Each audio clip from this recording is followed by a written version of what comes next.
Welcome back to MLG's coverage of the DreamHack Bucharest tournament. We're here live from New York City. Of course, tournament's over in Romania, but we're doing it from New York City. I apologize. I hit a switch, everything broke, and I think I think it's fixed now. I think we're good. I think we're good. I think we're all good to go here. But yeah, Innovation versus Crank. We're gonna actually get those games. These are replays. Will be going on right now. And get right back to where we were originally. We could probably skip a little bit, right? Just skip like to the first 5 minutes. You know what? Now, just keep going. All right. No, that would look weird to people. We'll just stick. We'll pretend nothing happened. Okay. The last 20 minutes on the stream. Never happened. Never happened. Your memory is now been wiped. You didn't see anything. We need one of those. We have a Men in Black. What do they call it? The neuro something. Something. I don't know. I just watched Men in Black and I forgot it. Anyway, Neuro Eraser. Let's go with that. Neuro Eraser. Because it's on it's like the end of a pencil looking thing. Yeah, and it erases like an memory. eraser. Yeah. There we go. It's now the Neuro Eraser. Anyway, guys, let's get on into this game. Spawning down here in the bottom left-hand corner of Whirlwind LE, it is Crank. Spawn up here in the top right-hand corner from Team Acer, it is our blue Terran player, Innovation. So, TVP, Whirlwind, I bet you I know what Innovation's going to build first. I think we might, what do you think he's going to build first? Command Center. You think so? I'm going to guess. Well, he's already built Depot, so you're wrong. Yeah. Oh. All right. Depots don't count. Yes, we're seeing that Command Center go down. Of course, Crank. The reason why he hasn't gone gas yet is because he wants to really play macro, focus on getting a Nexus up as soon as possible. But in Heart of the Swarm, because Reapers come out faster and they're more dangerous than they were in Wings of Liberty, Nexus first can be a little bit scary. Just that extra 30 seconds a Reaper is in your base can be problematic if you don't have a Stalker or Mothership Core out. So gets the Gateway first, so right after he starts a Nexus, he can go straight to a Assimilator then to get the Psy Core up as soon as possible. And once his probe gets in there, he's going to see that there's Command Center first. He doesn't have to be too worried of any type of really early aggression, really early Reapers or anything like that. So he's going to be A-okay and probably just go with just a Mothership Core, maybe a Stalker just to poke around. And we'll have to watch and see what Innovation wants to do with this early econ. And, possibly go into some aggression off 2 bases or maybe just want to try and get into 3 bases. So it's probe sneaking up here. Is the door going to be closed? He's actually just going to bother this SCV here. Poor little guy. He's just trying to work. Yeah. Well. Ooh. It's going to come on over here. 15, 10. I feel like I'm announcing football. The 15, the 10. The probe's got the SCV down to the 10-yard line. Cannot First down. SCV kill should be a touchdown. 7 points for the probe. Or minimum 7. Well, not really. Minimum 6. Minimum 6. Yeah, I mean, guaranteed 7. Right? I know sports. Everybody watch Pretty out. much. Like, you're not really. going to miss the field goal, right? Yeah. Or yeah. Extra point. Yeah. Well, he could go for 2. That's right. He could go for 2. And then he could mess it up. Going to, John Madden. You're negative. You're the world. You want to go for 2 points sometimes because you just want to get extra points. The 1 point's all good, but sometimes in a game, you got to have the 2 points to really give you those extra points. And the game is all about points, right? Like, I mean, if you have more points than your opponent, you're going to win the game. John Madden here with the tough Actington acting. We do Worst John Madden impressions, NA. Yep, that's our new Actually, probably in the world because nobody else knows who John Madden is. We do have a Twilight Council being proxied here, and there may be a Dark Shrine proxied at the top or something. I think it's more likely DTs than Blink. This is actually rather humorous because in the first games that we did of Innovation versus Jason, the Twilight Council went at the exact same spot. Oh, sorry, no, the Twilight Council's already down. So yeah, the Dark Shrine went down in the exact same spot. The proxy was in the exact same spot. So this would be really funny for it to happen to Innovation twice. Yes, it was almost exactly the same differences that Jason. They switched places basically. Innovation was in the bottom left, but maybe Crank saw that game and said, you know what? Innovation destroyed a DT rush, so he'll never expect anyone to DT rush again. Right? Mind games. That's the mind games right there. Yeah. Crank the master. Maybe I make a Dark Shrine, so it looks like I'm proxying Dark Templar, but I'm not actually going to make any Dark Templar. Mind games. He's tricky, man. He's very tricky. I mean, it is different in a couple of ways, right? Because Crank opened a fast expansion into this, whereas when Jason did it, he just went straight off of one base. I mean, he expanded after he started Twilight Council. So it was a little bit different build. Crank's is tiny bit slower, but a lot more economical, so he doesn't have to do so much damage to make this work. And Innovation's still on top of things. There goes that missile turret up in plenty of time. So yeah, he's going to be absolutely ready for this. And yet again, I mean, it's just Innovation always seeming to get everything exactly when it needs to be there, just in case it's going to happen anyway. Yeah. Because he has no real idea that this is actually happening, so he just wants to be safe. Because Dark Shrines have become incredibly prevalent. Become incredibly prevalent since they were reduced in cost. And so why not just be ready already? But oh, Crank. Oh, Crank. Is Innovation really ready for this? He thinks he is. He thinks the turrets can keep him safe. He's going to have to crank out a lot more detection if he's going to want to deal with this. That's right. May have to use some innovative techniques against the Dark Templar. Here they come. Oh no. Innovation's heart is going to break right now. Yep. It's breaking right now. Right He's now, like, face shot of Innovation. Hold on. He dropped something. I heard things get dropped, but I don't see anything. Run Look for at the those hills. bodies fly. That's physics, man. Yeah. That's the StarCraft 2 physics. Missile turret going down here at the main base. Natural doesn't have a missile turret at its mineral line. There's one removed at the choke point. Wow, these CTs are just racking up the kills. I think it was 5 SCV kills and a sliced up Marine and did not have a third base. Yeah, this is going to be very difficult for him to deal with. These DTs have become incredibly pesky in the last, in the current meta, I would have to say. Oh, and he gets away with 5 health. He's like, there's a couple Marauders and Marines there. Normally DT just runs away. Not a Crank DT. It kills the unit, then runs away, just to let the other units know that he wasn't really scared. And he can turn that into a fully health Archon later on. That's right. So keeping that DT alive is actually pretty nice. Absolutely, very nice. I mean, a lot of the DT's life is in shields anyway, right? So, and those will come right back. So it's taking damage on DT is not a big deal. Typically, it's either alive or it's dead. The in-between state, you don't really care so much where it's at. We do have double forges going down as well, and looks like he's going for Colossi and Blink as a follow-up. And this is going to be tough for Innovation because his third base is so much later. Like it should have been done, orbital finished. His upgrades are going to start falling behind as well. And Crank's got the third base almost done.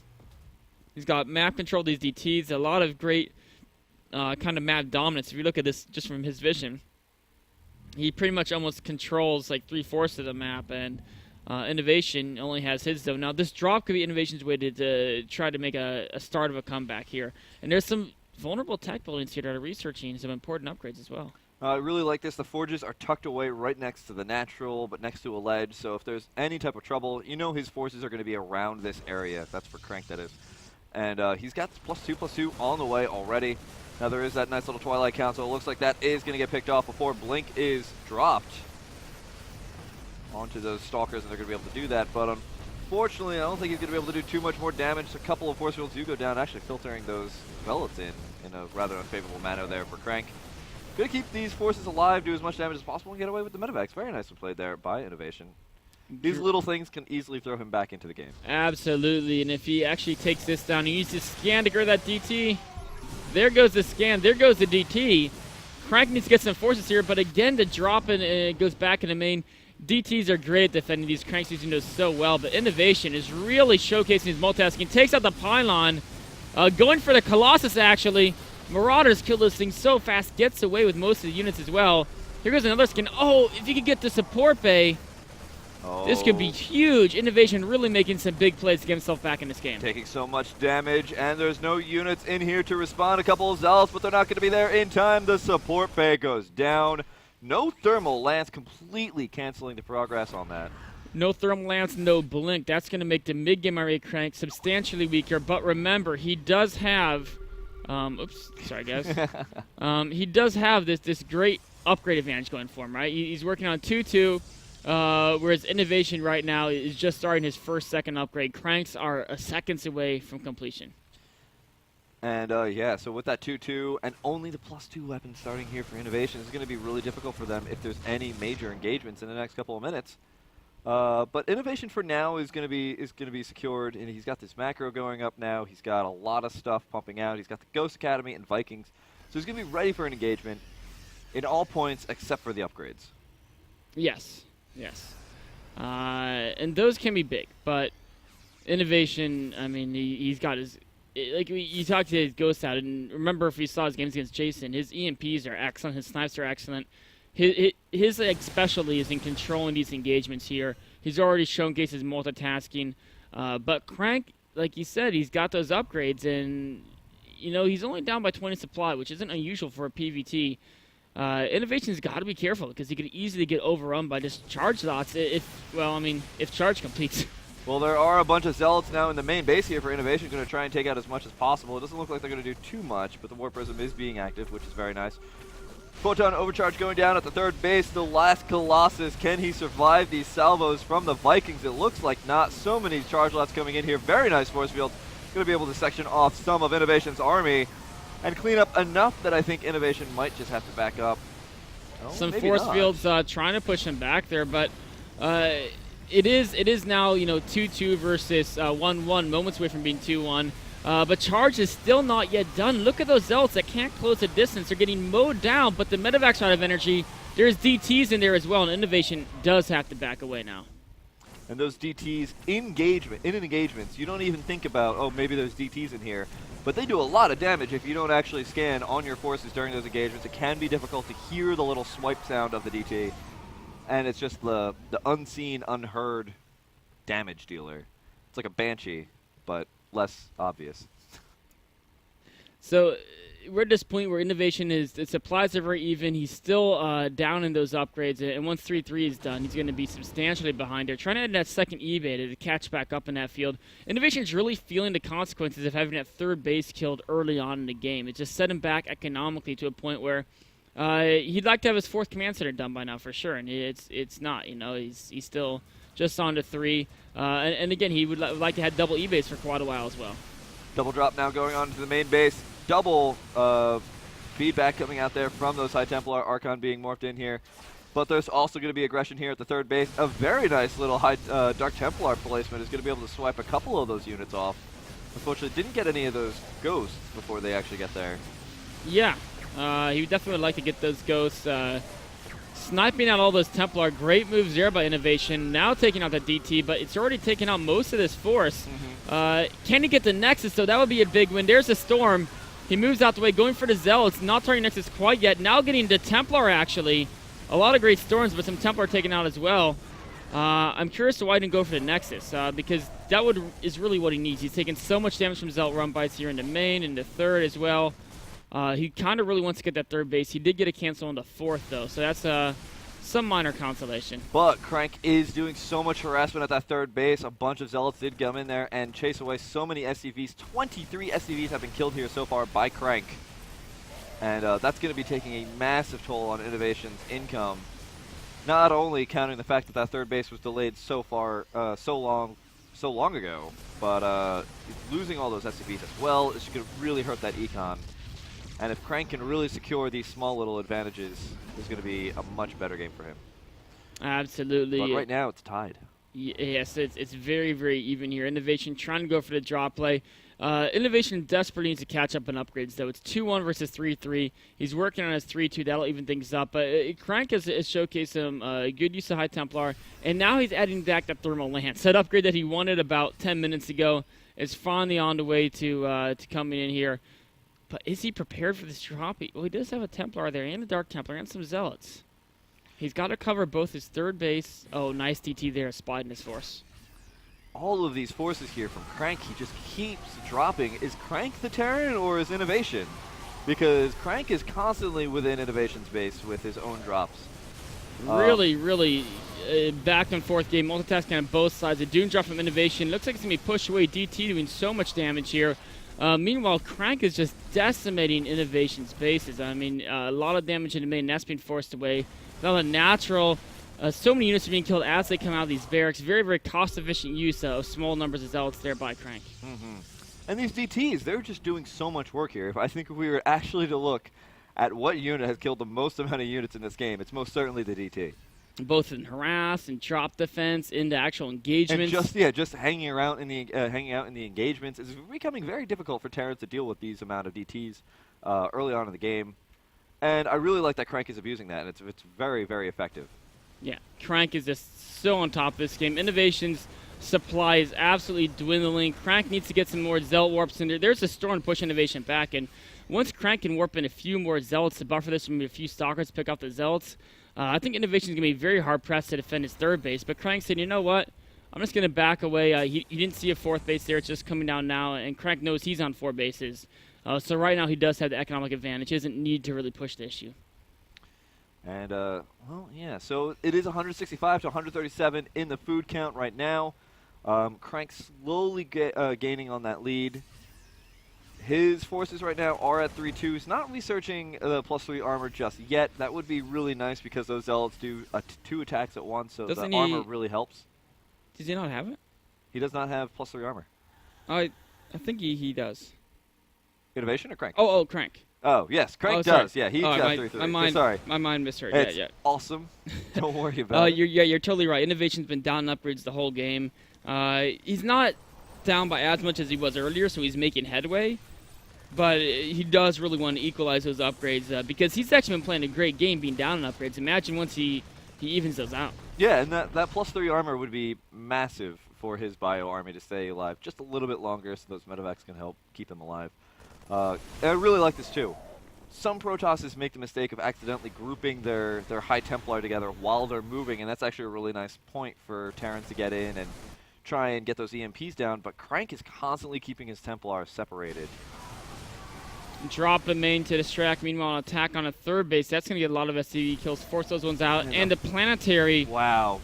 Oh, melts. Man. Innovation is melts. just not where it needs to be at the right place. This whole army was kind of heading back to the main to defend against those Zealots. And losing the planetary, taking massive damage in this third base as well. Innovation really on the back foot now. 46 workers killed so far here by Crank, going on into 72 versus 33 in the Harvester count. Crank can just constantly keep pumping out more and more units. He's losing so many, but it doesn't really matter because he's just destroying anything that Innovation calls an economy. Oh, Innovation. And some beautiful storms going down on the main forces here of Innovation. Crank taking a very commanding lead in this game, number 1. And can he secure the win? This is a large, sizable force coming out here from Innovation. Very scary. It is, and he's down in SCVs, but that also means his current army is pretty intimidating. A lot of medevacs, a lot of Vikings, decent number of ghosts. Not too much Marines or Marauders, though. Those basic units in his... Oh, man, these counterattacks from Crank are as soon as he tries to push out at all, it just looks like Innovation is just getting 2-stepped behind Crank. Crank is just always just, all right, you're going to move out? That's fine. I'm just going to move all my Zealots, all my War Prisms, all my everything into where you're not. If Innovation can take out this base, I think that's his way back. And again, great EMPs are landing. Wow, can he do it? No, oh, wow, those snipes. Oh, my, those snipes. But there's just too many Protoss forces on the ground in Innovation. He's destroyed in game number 1 here as Crank takes the first game. We're going to run to a quick break, and then we'll be right back with game number 2, Crank versus Innovation. Stay tuned.